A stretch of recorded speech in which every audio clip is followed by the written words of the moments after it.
بسم اللہ الرحمن الرحیم الحمدللہ رب العالمین الرحمن الرحیم مالک یوم الدین ایاک نعبد و ایاک نستعین اهدنا الصراط المستقیم صراط الذین انعمت علیہم غیر المغضوب علیہم ولا الضالین صل علی محمد وآل محمد.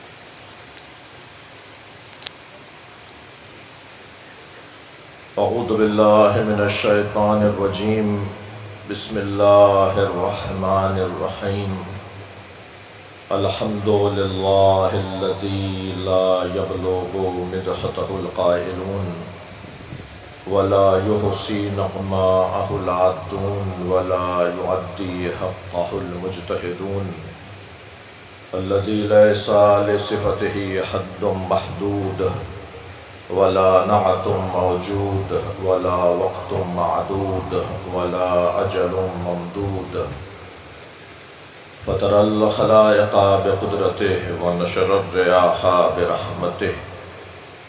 الصلاة والسلام على الرسول المسدد المصطفى الأمجد المحمود الأحمد سيدنا ومولانا ومولى الكونين جد الحسن والحسين معاني أبا القاسم محمد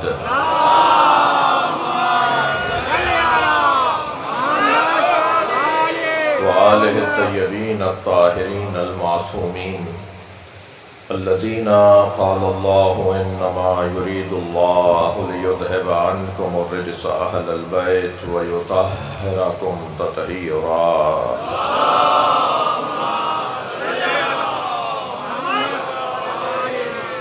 ولعنة الله على أعدائهم أجمعين من يوم عداوتهم إلى قيام يوم الدين. أما بعد، قال الحكيم في قرآن الكريم بسم الله الرحمن الرحيم ولو اتبع الحق أهواءهم لفسدت السماوات والأرض ومن فيهن. صلوات.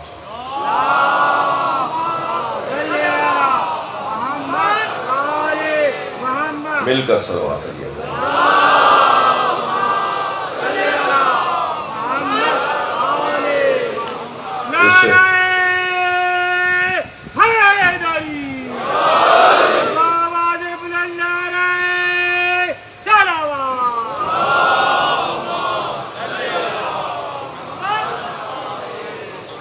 سورہ مبارکہ المومنون آیت نمبر 71.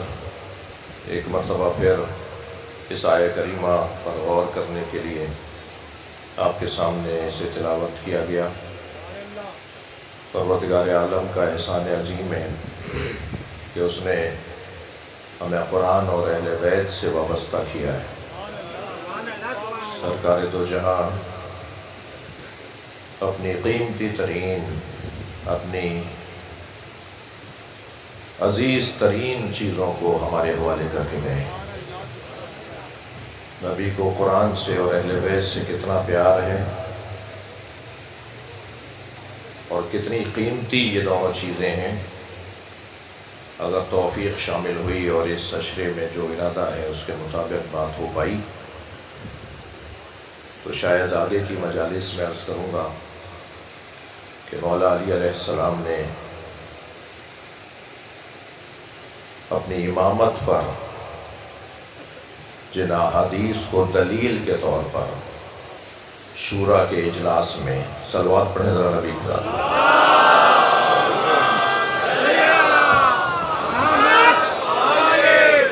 شورا امام نے فرمایا کہ جب اس کی معرفت ہو جائے گی تو پھر اس کی عبادت ہوگی، اور جب اس کی عبادت ہوگی تو پھر استغنوا عن عبادت غیر اللہ.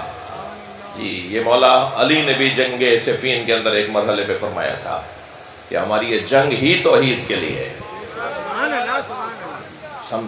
سمجھ نہیں پائے مجھ جیسے ذاکرین، مجھ جیسے بعض خطباء ذاکرین سمجھ نہیں پائے اس بات کو کہ امام مولا علی کیا فرما رہے ہیں. حضرت نے فرمایا کہ وہ کھمسان کی جنگ میں جب وہ سوال کر رہا ہے مجھے اللہ سمجھائیں، تو مولا تلوار روک کر اسے اللہ سمجھانے لگے.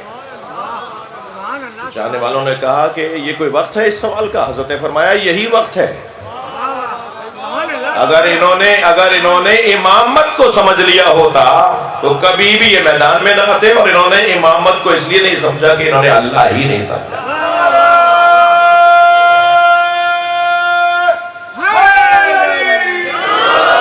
اگر توحید پروردگار کے یہ قائل ہو گئے ہوتے، استغنوا عن عبادت غیر اللہ، جو امام حسین فرما رہے ہیں، پھر یہ کسی اور کی بندگی نہ کرتے اگر یہ اللہ کی عبادت کرتے۔ تو اب یہاں پر پوچھنے والے نے پوچھ لیا، روایت اگر پوری ہدیہ کر دوں آپ کو، اس نے کہہ دیا کہ فما معرفت اللہ، اللہ کی معرفت کیا ہے؟ تو حضرت نے فرمایا معرفت اہل کل زمان امامہم، ہر زمانے کا رہنے والا اپنے زمانے کے امام کی معرفت حاصل کر لے تو گویا اس نے اللہ کو پہچانا۔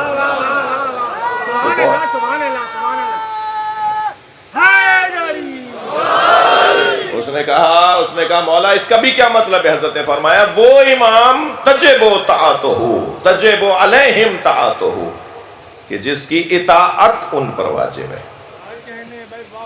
میں یہاں کچھ دیر اپنے محترم سننے والوں کو روکنا چاہوں گا۔ جس امام کی اطاعت واجب ہے سب پر، علیہم سب پر واجب ہے، تو اس مطاع کو، جس کی اطاعت کی جاتی ہے اسے مطاع کہا جائے گا۔ مطاع، میم توئے الف عین، مطاع نہیں، مطاع جی، اطاعت کے خاندان کا لفظ ہے۔ مطیع اطاعت کرنے والا، مطاع جس کی اطاعت کی جائے گی، ٹھیک ہے۔ وہ جو مطاع ہے، اطیعوا اللہ و اطیعوا الرسول و اولی الامر منکم، اے صاحبان ایمان اللہ کی اطاعت کرو، رسول کی اور اولی الامر کی اطاعت کرو۔ ذرا توجہ فرمائیں گے، دو مرتبہ لفظ اطیعوا ہے، اللہ کے لیے علیحدہ، رسول اللہ کے لیے اور اولی الامر کے لیے۔ یا ایھا الذین آمنوا اطیعوا اللہ، ایک دفعہ کہہ دیا یا ایھا الذین آمنوا اطیعوا اللہ، اللہ کی اطاعت کرو۔ یہاں فوراً نہیں آیا ہے وہ رسول ہی و اولی الامر، ایسے نہیں ہے۔ اطیعوا اللہ و اطیعوا الرسول و اولی الامر منکم، یعنی رسول کے لیے اور اولی الامر کے لیے ایک جیسی اطاعت۔ اب بھی ہم سے پوچھو گے کہ ہم علی کو نبی جیسا کیوں بولتے ہیں؟ قرآن کہہ رہا ہے یا علی انت بمنی کمنزلت ہارون من موسیٰ، یا علی تمہاری نسبت میرے ساتھ وہی ہے جو ہارون اور موسیٰ کو تھی، مگر کیونکہ ہارون بھی نبی تھے اس لیے کہنا پڑا کہ الا لا نبی بعدی، میرے بعد کوئی نبی آنے والا نہیں ہے۔ ہارون معصوم تھے یا نہیں؟ مجھے ہاں نہ میں جواب دیں۔ ہارون عالم تھے یا نہیں؟ ہارون صاحب شجاعت تھے یا نہیں؟ ہارون غیب کے بارے میں، اسرار کے بارے میں، رموز کے بارے میں جانتے تھے یا نہیں؟ وہ سارے کمالات جو حضرت ہارون میں ہیں وہ مولا علی میں ہیں، مگر حضرت ہارون میں ایک کمال اور بھی تھا، اور وہ کمال یہ تھا کہ وہ نبی بھی تھے۔ مولا علی کے لیے وہ کمال ہی نہیں ہے۔ بھائی اس زاویے سے بھی اسے لیجئے، مولا علی کے لیے وہ کمال نہیں ہے۔ مولا علی کے لیے وہ کمال نہیں ہے اس لیے کہ محمد مصطفیٰ خاتم الانبیاء ہے۔ نبی کے بعد کوئی نبی کیسے ہوگا؟ سارے کمالات وہی کہ جو حضرت ہارون اور موسیٰ کے اندر برابر کے بھائیوں میں تھے، اور وہ سارے کمالات یا علی تمہارے اندر بھی وہی کمالات ہیں جو میری اور تمہاری نسبت وہی ہے جو ہارون اور موسیٰ والی، الا لا نبی بعدی۔ اچھا، یہ میں نے ابھی ایک جملہ کہہ دیا، اہل دقت تشریف فرما ہے، مجلس سننے کے لیے جو آتے ہیں وہ تشریف فرما ہے، تو میں آپ کا احترام ہے، آپ کا مقام ہے، آپ کا حق ہے کہ میں یہ جملہ بھی آپ کو ہدیہ کر دوں۔ لا نبی بعدی بھی حدیث میں ہے، لا نبوت بعدی بھی حدیث میں ہے۔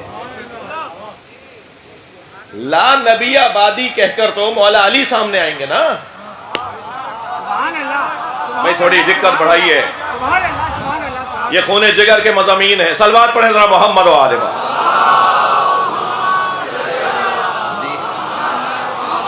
لا نبی آبادی میں اور لا نبوت آبادی میں فرق کیا ہے؟ حدیث میں دونوں آیا ہے. لا نبی آبادی کے اندر مورد نظر مطمع نظر علی، لیکن لا نبوت آبادی میں علی مورد نظر نہیں ہے، منصب مورد نظر ہے. بھائی اس منصب کی ضرورت ہی نہیں ہے، علی کی تو بات کہاں ہو رہی ہے؟ اب ضرورت نہیں ہے نبی کے بعد کوئی نبی آئے. اللہ درجات بلند فرمائے. علامہ سید علی نقی نقن اللہ مقامہ کے انہوں نے بڑا حسین اس منظر کو اپنی تحریروں میں پیش کیا ہے. فرماتے ہیں کہ نبی خبر پہنچانے والے کو کہتے ہیں. نبوت ادارہ خبر رسانی ہے. نبوت ادارہ خبر رسانی ہے، اور اس ادارہ خبر رسانی، خبر بھی کون سی خبر رسانی؟ کون سی خبر بھائی؟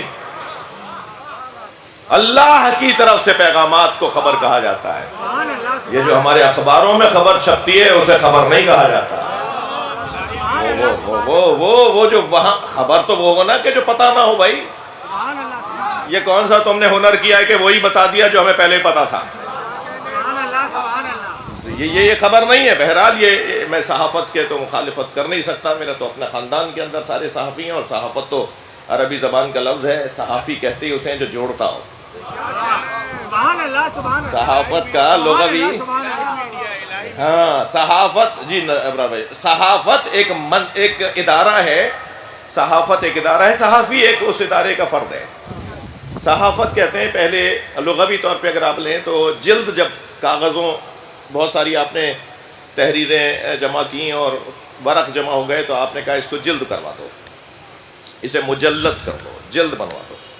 جب بہت سارے ورق اوراق کی جلد بنائی جاتی ہے تو اس عمل کو صحافت کہتے ہیں، اور وہ عمل انجام دینے والے کو صحافی کہتے ہیں. یعنی اوراق منتشرہ، صلوات پڑھیں ذا محمد والے، اوراق منتشرہ کو جوڑنے والا صحافی ہے، اور یہ کام جو ہے وہ صحافت ہے. تو صحافی کا کیا کام ہے؟ بات آ گئی ہے تو میں کہہ رہا ہوں بھائی، پیغام بھی لیتے جائیں. صحافی کا کام جوڑنا ہے، لڑوانا نہیں ہے. صحافی کا بہت بڑی ذمہ داری ہے. صحافت بہت بڑی ذمہ داری ہے جو معاشرے کی اکائیوں کو جوڑنے کا کام کرتا ہو، جو سیاسی جماعتوں کو لڑنے سے روکتا ہو، جو الجھنوں کو کم کرتا ہو معاشرے میں، اسے صحافی کہا جاتا ہے. تو نبوت ادارہ خبر رساں، خبر رسانی، اور نبی خبر پہنچانے والا. رسول خبر سمجھانے والے کو کہتے ہیں. وہ صرف یہ نہیں کہے گا وما علینا الا البلاغ. جی لہذا یاد رہے، متوجہ ہیں، یاد رہے ہمارے نبی صرف نبی نہیں ہے، رسول بھی ہیں. تو انہوں نے صرف یہ نہیں کہا من کنت مولا فہذا علی مولا، میں جس کا مولا ہوں علی اس کا مولا ہے. صرف یہ کہہ کر وما علینا الا البلاغ نہیں بولا، سارے مجمع سے علی کی بیعت لی ہے.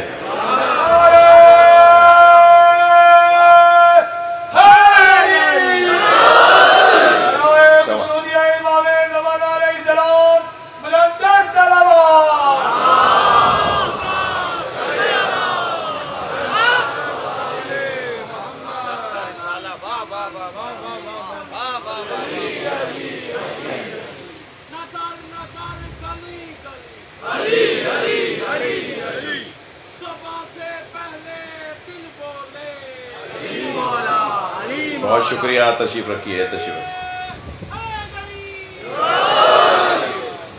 توجہ کر لیا آپ نے؟ ایک جملہ میں نے کہہ دیا، اللہم صلی علی محمد وعلی محمد. ایک جملہ میں نے کہہ دیا کہ نبی مکرم نے 1.25 لاکھ حاجی ہی نہیں، صحابی. حاجی بھی وہ حاجی جو صحابی بھی ہے، اور صحابی بھی وہ صحابی جو حاجی بھی ہے. 1.25 لاکھ حاجی صحابیوں سے مولا علی کی بیعت لی ہے. حتیٰ 1000 سے زیادہ خواتین تھیں ان حاجیوں میں، حجنیں تھیں، ان سے بھی مولا علی کی بیعت لی. کسی کو ایسے جانے نہیں دیا. 200 سے زیادہ صحابہ کرام فی البدی شعر کہنے کی صلاحیت رکھتے تھے. اتنے بڑے شاعر 2.25 لاکھ میں 200 سے زیادہ صحابہ کرام تھے جو فی البدی شعر کہنے کی صلاحیت رکھتے تھے. مولا نبی نے ان سے بھی کہا کہ شعر کہو. جشن ہوگا تو پھر ہوگا نا، تو جشن غدیر نبی منائیں گے.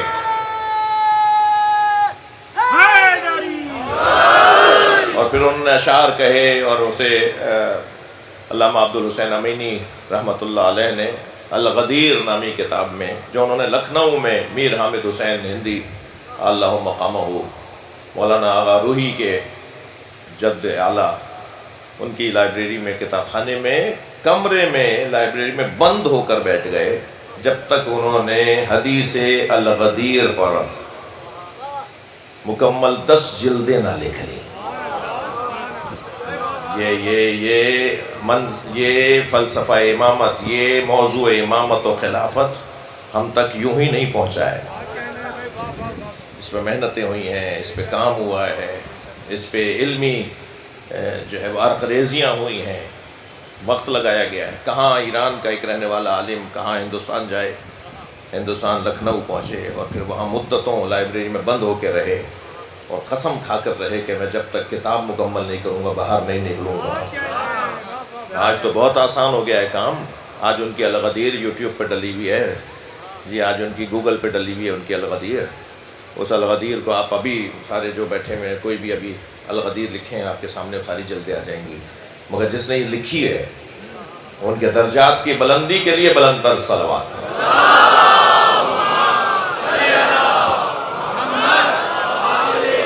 بات تو بہت روشن ہے. مطاع مطلق، جس کے لیے یہ لفظ آ رہا ہو اطیعوا الرسول و اولی الامر منکم، جی اللہ کی اطاعت کرو اور رسول کی اور اولی الامر کی اطاعت کرو. تو ہاں نہ میں جواب دیا جائے کیا رسول یا رسول کی اطاعت میں مجھے اور آپ کو اختیار ہے؟ یہ اتنے حضرت ہیں کہ انہوں نے کہا اعلان نبوت سے پہلے اطاعت واجب نہیں ہے اور اعلان نبوت کے بعد اطاعت واجب ہے. تو یہ اعلان نبوت سے پہلے نبی کو کچھ اور مانتے ہیں اور اعلان نبوت کے بعد نبی کو کچھ اور مانتے ہیں. تمہیں مبارک ہو، ہم تو نبی کو اس وقت سے نبی مانتے ہیں جب آدم کا وجود بھی نہیں تھا.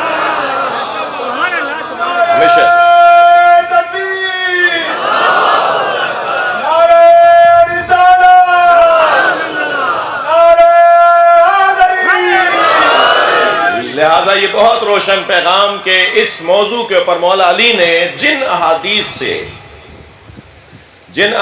سے مولا علی نے شورا میں، بات یہاں سے شروع ہوئی تھی.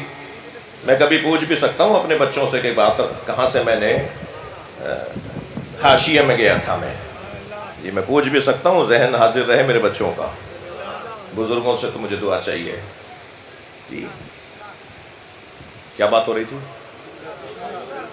مولا علی نے شورا میں جو اپنی امامت اور خلافت پر احادیث سے کو یاد کیا ہے اور اس سے استدلال کیا ہے، وہ 3 حدیثیں ہیں. سنا دوں؟ حدیث غدیر، حدیث ثقلین اور حدیث سفینہ. اب اللہ کرے کہ آئندہ کی مجلسوں میں ان حدیثوں پر میں غور کر پاؤں، اس لیے کہ ہمارا تو اپنا کوئی بیان اور اپنا کوئی خطاب نہیں ہوتا، نہیں ہونا چاہیے. ہمیں تو وہی یہاں سے بیان کرنا چاہیے جو اللہ نے کہا ہے یا رسول اللہ نے کہا ہے یا مولا علی نے فرمایا ہے. ہمارا اپنا کون سا بیان ہے؟ ہماری کوئی یہاں پر آرٹس کونسل کی خطابت تو ہو نہیں رہی. صلوات پڑھیں ذرا محمد و آلہ. یہ مجلس ہو رہی ہے، یہ مجلس ہو رہی ہے نا، تو اس میں تو قرآن کی آیتیں آئیں گی، اس میں تو حدیث بیان ہوگی. تو روشن ہے بات. امام حسین کیا فرما رہے ہیں؟ یجب علیہم طاعتہ. امام اسے کہتے ہیں جس کی اطاعت واجب ہے، جس کی اطاعت واجب ہے. تو جب اطاعت امام کی واجب ہے تو پھر امام کی معرفت واجب ہے. امام کی معرفت کے لیے امام کے بارے میں علم ضروری ہے. معلومات اور علم ذریعہ، رستہ، سبب، مقدمہ ہے معرفت کا. جتنا امام کے بارے میں، جتنا مثلا جس موضوع پر بھی ہم بات کر رہے ہوں، جتنا اس کے بارے میں علم ہوگا اتنا ہی اس کے بارے میں معرفت ہوگی، اور معرفت کا نتیجہ امام کے باب میں تجب علیہم طاعت ہوگی، اس کی اطاعت واجب ہو جائے گی امام کی۔ میں نے کل عرض کیا تھا کہ پہلے امام مولا علی، دوسرے امام امام حسن، تیسرے امام امام حسین، اور 12 اماموں کے نام لے لیں، اور یقیناً بچوں کو ہم یاد کرواتے ہیں، مگر میں بڑوں سے کہہ رہا ہوں بڑے ہو جاؤ۔ یہ تو بچپن کا سبق تھا نا، کہ بچپن میں یاد کروایا گیا تھا کہ پہلے امام سے لے کے 12ویں امام تک کون ہے، تو کچھ تھوڑا سا آگے بھی تو بڑھیں، کچھ معرفت کے باب میں آگے بھی تو بڑھیں۔ مولا نبی فرما رہے یا علی انت قسیم النار والجنہ، یا علی تم جنت و دوزخ کے تقسیم کرنے والے ہو۔ اچھا، میں کل امام شافعی کے 4 مصرے پڑھ چکا ہوں، ایک صلوات اور ہدیہ کریں نبی کے ساتھ۔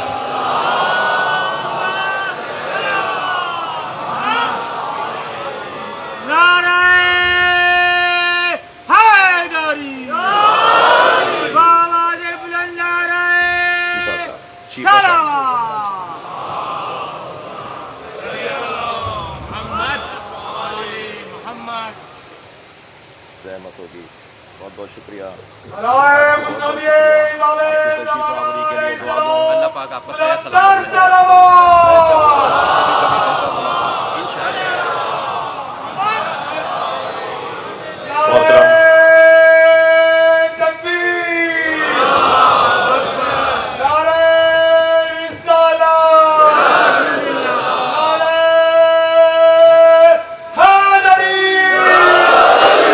محترم جناب محمد رمضان شیپا صاحب تشریف فرما ہیں، فلاحی اور رفاہی کاموں میں پاکستان کی آبرو اور احترام اور عزت میں اضافہ کرنے والی ایک شخصیت ہیں جی عبدالستار عیدی مولانا محمد رمضان شیپا صاحب۔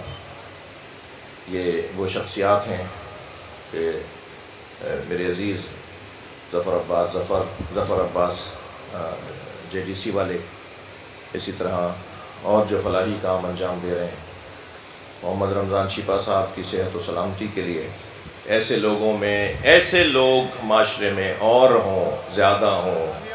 وہ عربی میں دعا دی جاتی ہے کثر اللہ امثالکم، اللہ آپ جیسے لوگوں میں اضافہ فرمائے۔ ایک بلند صلوات ہدیہ کریں۔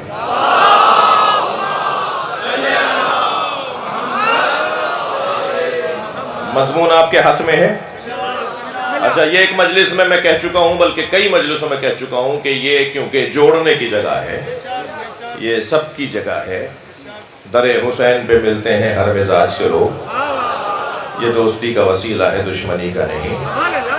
تو جب میں یہاں ممبر پہ بیٹھ کے بات کروں گا تو مجھے آیت پر تو کسی کو کوئی اختلاف ہی نہیں ہے، قرآن تو قرآن ہے سب کے لیے، کسی کا کوئی 40 پارے کا اور 30 پارے کا قرآن نہیں ہے، قرآن وہی 30 پاروں کا قرآن ہے، وہی تاج کمپنی، وہی چاند کمپنی، وہی جو شیپا صاحب کے گھر میں قرآن ہوگا وہی شہنشاہ حسین نقوی کے گھر میں قرآن ہے۔ تو قرآن پر اختلافی باتیں کر کے تو یہودیوں کو خوش کرنا اور اسلام دشمن طاقتوں کو خوش کرنے کے مترادف۔ جی ہاں، امام شافعی فرماتے ہیں حب علی جنہ، علی کی محبت ڈھال ہے دوزخ سے بچنے کی۔ اہل سنت کے 4 بڑے اماموں میں ایک حب جنہ، علی کی محبت جنہ ہے، ڈھال، جنہ۔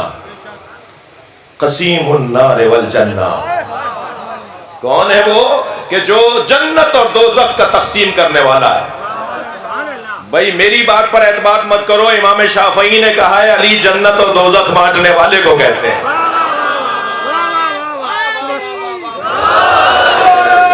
وسیع المصطفیٰ حقا،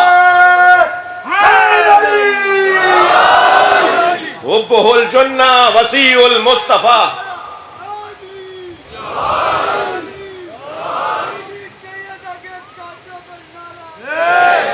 تمہیں بھی اسی موقع پہ نہ یاد آتا ہے سارا نعرہ۔ ایک صلوات پڑھیں محمد و آل محمد۔ کچھ سمجھداری کرو بھائی. صلوات پڑھیں ذرا محمد و آل محمد. سمجھدار شیعہ ہونا چاہیے, ہوشیار سنی ہونا چاہیے. صلوات پڑھ لیں ذرا محمد و آل محمد. بھائی صلوات پڑھ لیجئے محمد و آل محمد.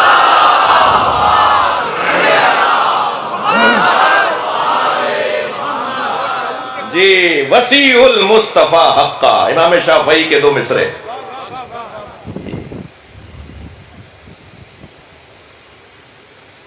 حبہ جنہ علی حبہ جنہ قسیم النار والجنہ جنہ جنہ جنہ. جیم نون تے کو انہوں نے کس انداز سے 2 مصروں میں نظم کیا ہے. شاعری بھی تو شاعری ہو, اور اگر شاعری الہی ہو, شاعر جو ہے کل واد یہیمون والا شاعر نہ ہو, ہر وادی میں بھٹکنے والا. ایک ہی کلام میں مطلع کچھ کہہ رہا ہے جی اور مقطع کچھ کہہ رہا ہے. ارے بھائی تم نے 12 شعر کہیں, 9 شعر کہیں, تمہارے 9 شعروں میں ہی تمہارے اپنے ہی نظریوں کے خلاف بات ہے. ایک بات کچھ کر رہے ہو, دوسرے شعر میں کچھ اور کر رہے ہو. ایک بات پہ تو قائم رہو.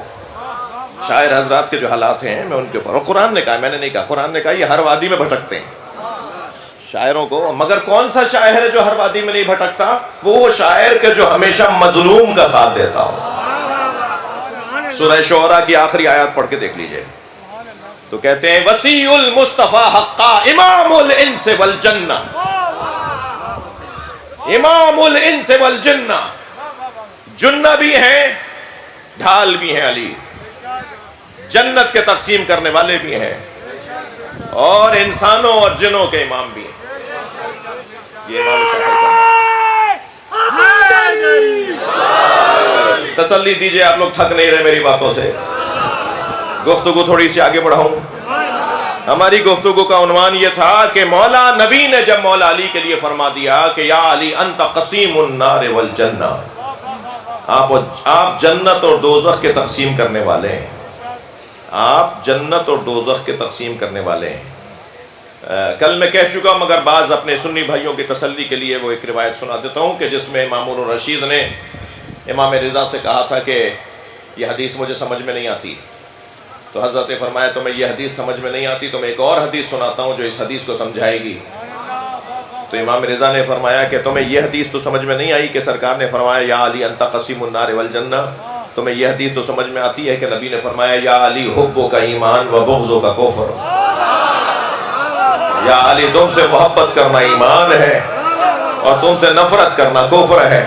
جو علی سے محبت کرے گا مومن ہے, جنت میں جائے گا. جو علی سے نفرت کرے گا کافر ہے, دوزخ میں جائے گا.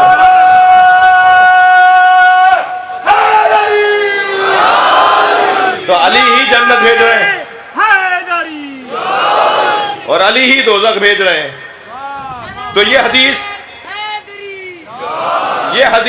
حدیث مامون الرشید کو سمجھ میں آ گئی. تو ایسا ہوتا ہے کبھی ایک چیز سمجھانے کے لیے دوسری چیز کا سہارا لینا پڑتا ہے. مگر جس بحث کو میں چاہ رہا تھا آج ہدیہ کروں وہ بحث یہ ہے کہ جو تقسیم کرنے والا ہے نا, اس کی اگر تقسیم عادلانہ نہیں ہوگی. بھائی تھوڑا ساتھ دیجئے گا فضائل سننے کے لیے جو میرے سنی شیعہ بھائی آئے ہوئے ہیں. مولا علی کے فضائل سننے کے لیے سنی شیعہ بھائی آئے ہوئے ہیں. تقسیم کرنے والا اگر اس کی تقسیم عادلانہ نہ ہو تو وہ تقسیم کرنے والا ہی نہیں ہو سکتا. یمن کی جنگ کے بعد, جس کے بعد پورا یمن مسلمان ہو گیا تھا, اور مولا علی نے کیونکہ وہ جنگ جیتی تھی, یمنیوں کو کلمہ میرے مولا علی نے پڑھوایا تھا. ہاں آپ دیکھ لیجئے آج تک اس کے اثرات ہیں. یمن, ایران اور پاکستان کی ترقی کے لیے بلند صلوات پڑھیں.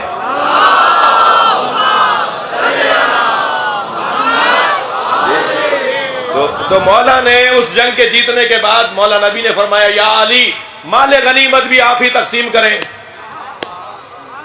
مال غنیمت بھی آپ ہی تقسیم کریں. تو مولا علی نے مال غنیمت تقسیم کیا.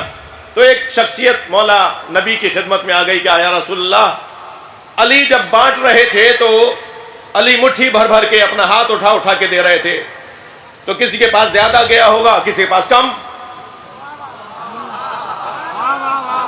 تو حضرت نے فرمایا جس کو علی نے بانٹا ہے وہ اپنا سامان لے کر آ جائے. وہ چیزیں جو علی نے دی ہیں وہ لا کے رکھ دو سامنے، یہ تمہیں دی ہے، یہ تمہیں دی ہے، یہ تمہیں دی ہے. جب ساری چیزیں رکھ دی گئی، مولا نبی نے فرمایا انہیں وزن کرواؤ. اور جب انہیں وزن کروایا تو گراموں ماشوں کا فرق نہیں تھا.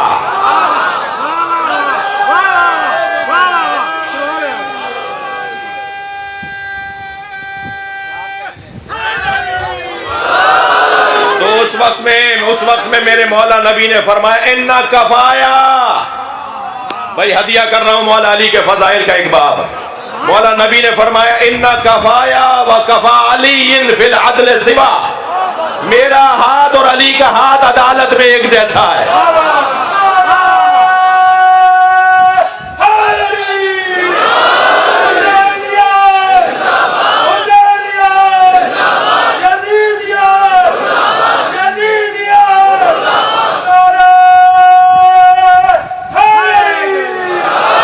توجہ کر لیا حضرات ہیں.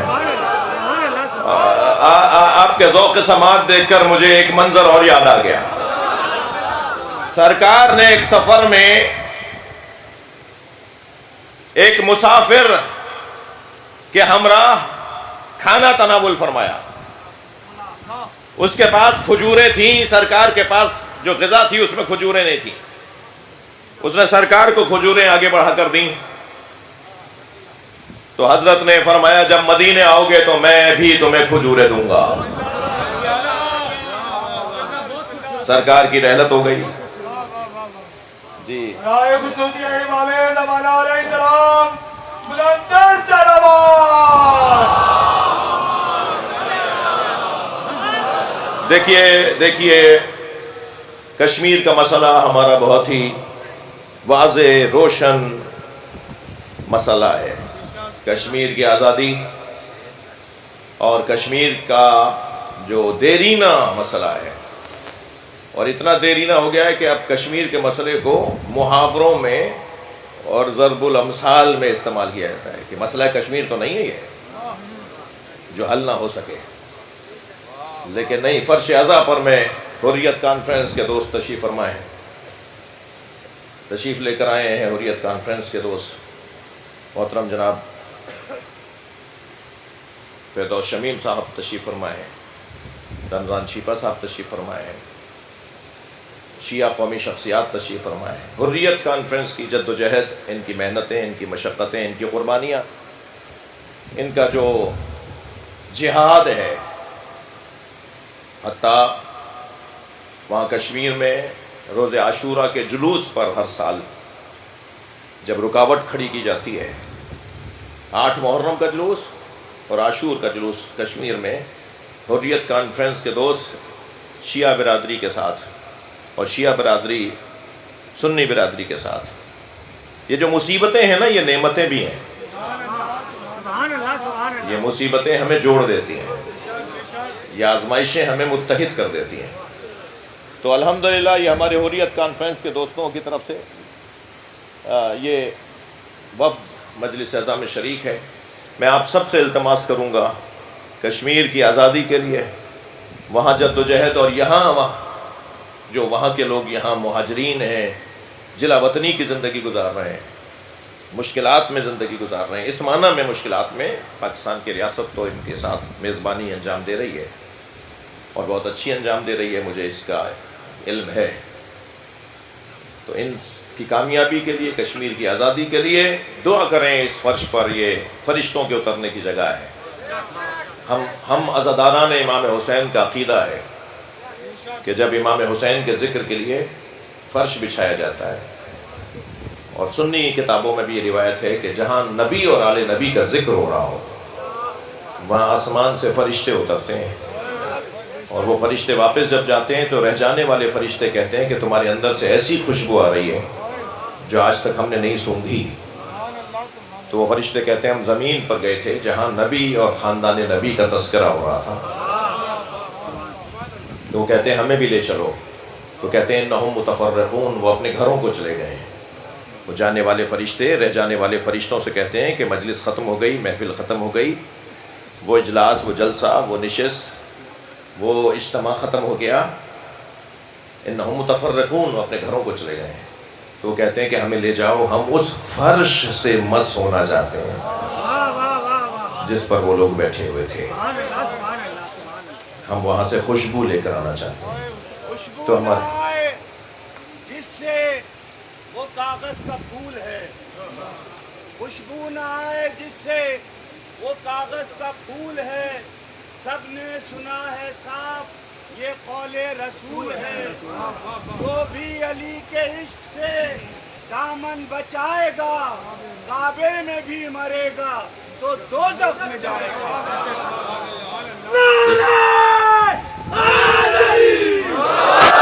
اس جگہ پر، اس فرش پر دعاؤں کی قبولیت کی جگہ ہے۔ کشمیر کی آزادی کے لیے، ہمارے ان عزیزوں کی جد و جہد میں کامیابی کے لیے، آپ سب کے لیے توفیقات میں اضافے کے لیے گزارش کر رہا ہوں، دعا کی صورت میں ایک بلند صلوات ہدیہ کریں۔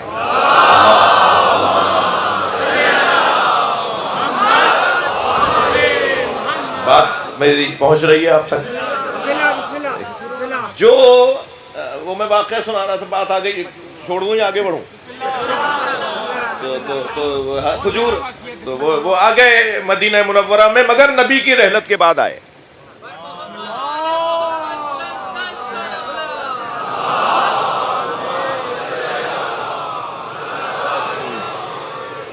ایک اور محمد والے محمد صلوات،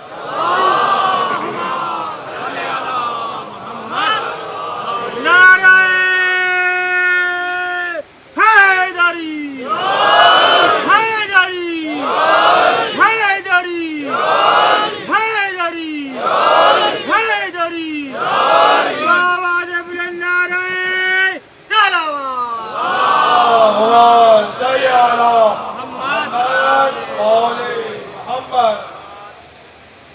سرکار کی رحلت ہو گئی، وہ مدینہ منورہ تشریف لائے، دور حضرت ابو بکر کا ہے۔ انہوں نے آ کر کہا کہ ایسے میرے ساتھ واقعہ گزرا تھا، سرکار نے فرمایا تھا کہ جب مدینے آؤ گے تو میں تمہیں کھجوریں دوں گا۔ یاد رہے کہ نبی مکرم نے مولا نبی مکرم نے مولا علی کو وقض دینی کہہ کر بھی مخاطب کیا تھا، میرا قرضہ تم اتارو گے، میرا جو دین ہوگا نا، جو میرا دین ہوگا اسے تم دو گے۔ تو جب اس آنے والے مسافر نے کہا کہ ایسا ہوا تھا تو فوراً حضرت ابو بکر نے فرمایا علی کو بلاؤ۔ مولا علی تشریف لے کے آئے، کہا یا علی ایسے ایسے واقعہ گزرا ہے، یہ دعویٰ کرتا ہے اور اس کو نبی مکرم نے کھجوریں واپس کرنی تھیں، آپ اسے دے دیں۔ مولا علی نے چند مشت کھجوروں کی انہیں دے دی۔ تو صحابہ اکرام میں سے بعض نے کہا کہ یا ابو بکر یہ کام تو آپ بھی کر سکتے تھے۔ تو فرمانے لگے کہ یہ کام میں نہیں کر سکتا تھا، اس لیے کہ نبی نے فرمایا تھا اِنَّ کَفَايَا وَكَفَى عَلِيٍّ فِي الْعَدْلِ سَوَاءً۔ میرا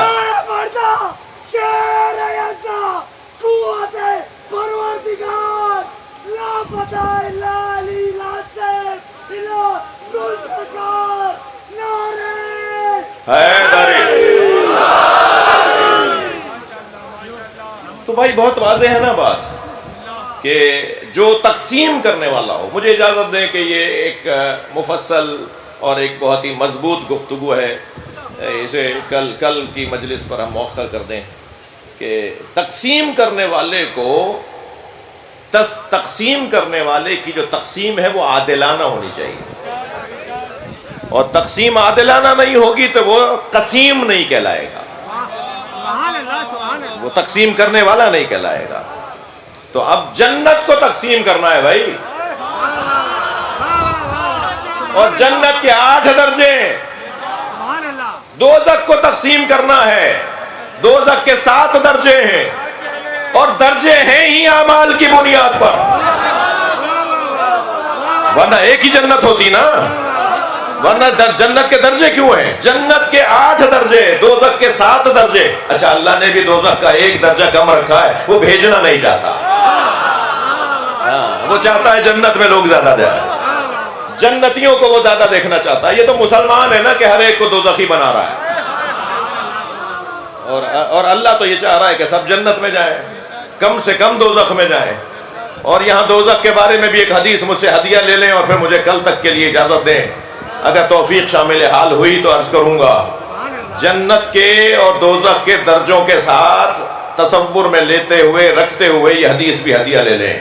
حدیث کہتی ہے لو اجتمع الناس علی حب علی ابن ابی طالب، اگر ساری دنیا علی کی محبت پر اتفاق کر لیتی لما خلقت النار، تو اللہ کہہ رہا ہے میں دوزخ ہی نہ بناتا. سبحان اللہ.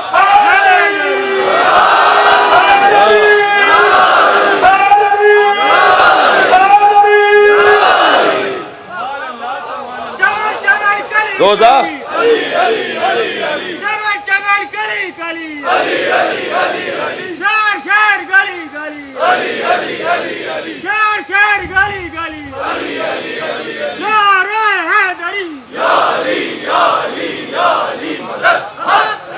اتفاق ہے،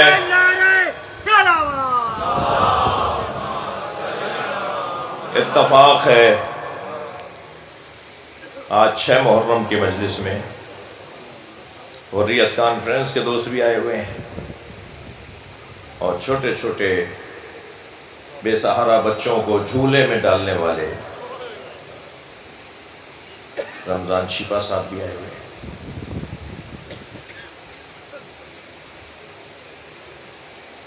جب ماں مر جاتی ہے نا بچوں کی،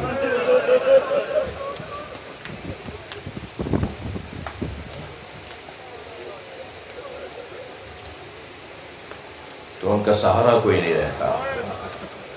وہ دوسری ماں جو ہوتی ہے وہ کتنی ہی خالہ ہو، وہ کتنی ہی خونی رشتہ دار ہو، مگر وہ ماں نہیں ہوتی.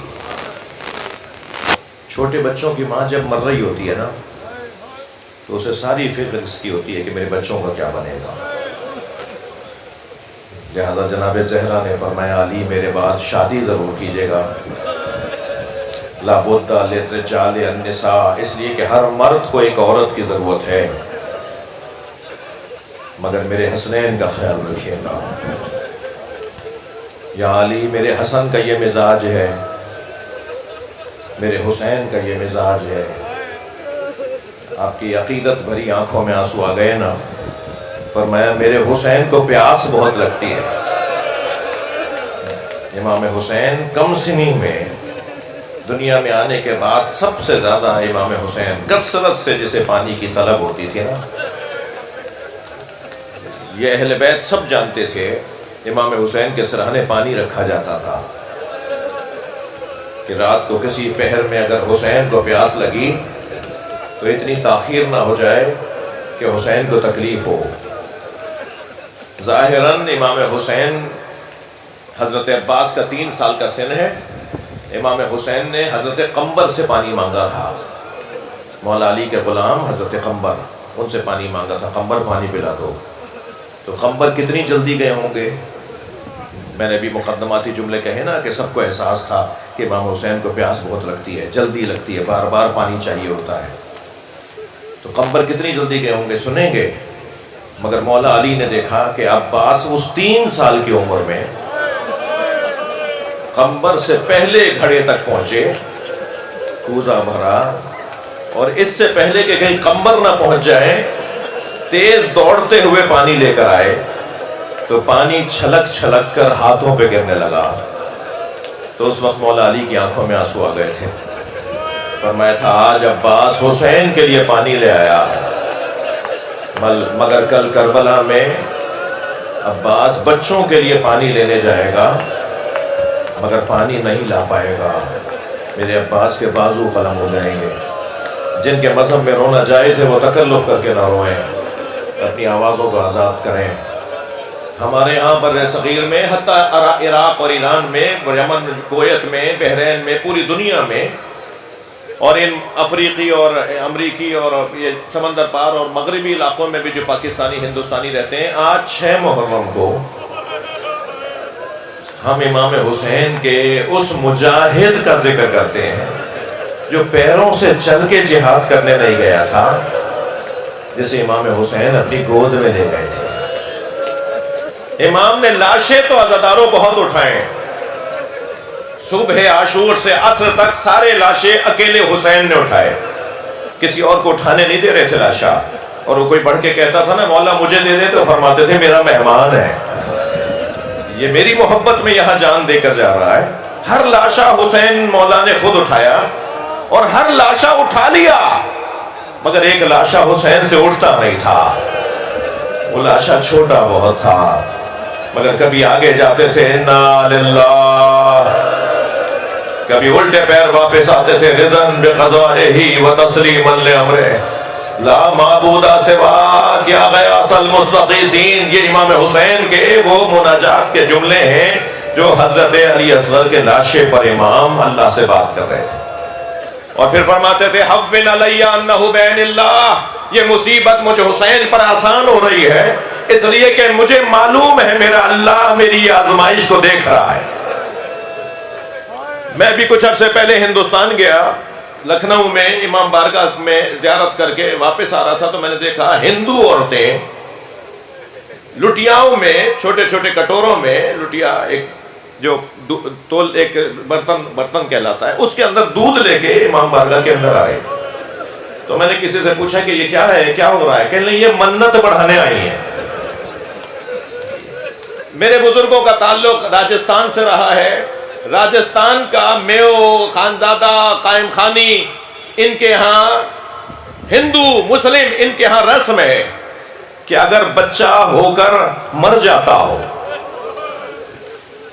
ہاں یعنی کوئی شیعہ سنی کی، بلکہ وہ قیس چودھری صاحب نے تو کتاب لکھی، وہ کہتے ہیں کہ ہمارا شیعوں سے کوئی تعلق نہیں ہے، یہ ہماری رسم ہے، یہ ہماری تہذیب ہے کہ اگر بچہ ہو کر مر جاتا ہے تو وہ منت مانتے ہیں کہ اگر بچہ 5 سال تک بھی زندہ رہ گیا تو ہم اسے حسین کا فقیر بنائیں گے،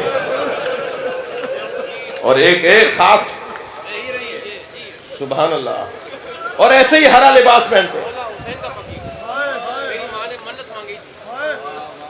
سیپا صاحب کہہ رہے ہیں کہ میں امام حسین کا فقیر ہوں، میں اپنی ماں کی منت میں دنیا میں آیا ہوں، امام حسین کی منت پر میں جو کہہ رہا تھا وہ اس کی تصدیق ہو رہی ہے، کتابوں میں لکھا ہوا ہے، تہذیبوں میں لکھا ہوا ہے، اجرکم اللہ، اجرکم اللہ۔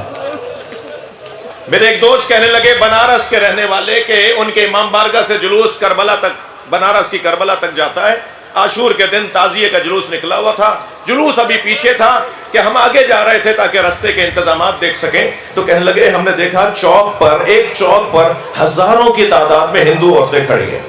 کہتے ہیں جب برابر سے گزرے تو ایک اور بات کا احساس ہوا کہ ہر گود میں دودھ پیتا بچہ ہے۔ آوازوں کو آزاد کریں گے، کہتے ہیں کہ ہم جب برابر سے گزرے تو ایک عورت کی آواز آئی بھائی مسلمان لگتے ہو؟ تو ہم نے کہا ہاں مسلمان ہے۔ کہنے لگے مسلمان ہو تو بتاؤ بابا حسین کا جلوس کب آئے گا؟ تو کہنے لگے میں نے ان سے کہا کہ تمہیں بابا حسین کے جلوس کا انتظار کیوں ہے؟ سنیں گے جملہ؟ تو ایک عورت نے بے ساختہ کہا تمہیں نہیں پتا آج حسین کا بچہ بھوکا مارا گیا، آج ہم اپنے بچوں کو اس وقت تک دودھ نہیں پلاتے جب تک تعزیہ دفنا نہ دیا جائے۔ آپ کی آنکھوں میں آنسو آ گئے، آپ کی آوازیں بلند ہو گئی، سلام ہو سما پر جو روزانہ دھوپ میں بیٹھ کر کبھی حسین کا مرثیہ لکھتی ہیں اور کبھی علی اصغر کو یاد کر کے مرثیہ لکھتی ہیں۔ جناب رباب جب تک زندہ رہی کبھی سائے میں نہیں بیٹھی، اور جب مرثیہ حضرت علی اصغر کا لکھتی تھی نا تو ایک جملہ انہوں نے ایک مرثیے میں لکھا، اے علی اصغر میں نے بڑے بچے دیکھے جن کا دودھ چھڑایا جاتا ہے تو لاڈ اٹھایا جاتا ہے، مگر میں نے تجھ جیسا بچہ نہیں دیکھا جس کا تیر سے دودھ چھڑایا گیا۔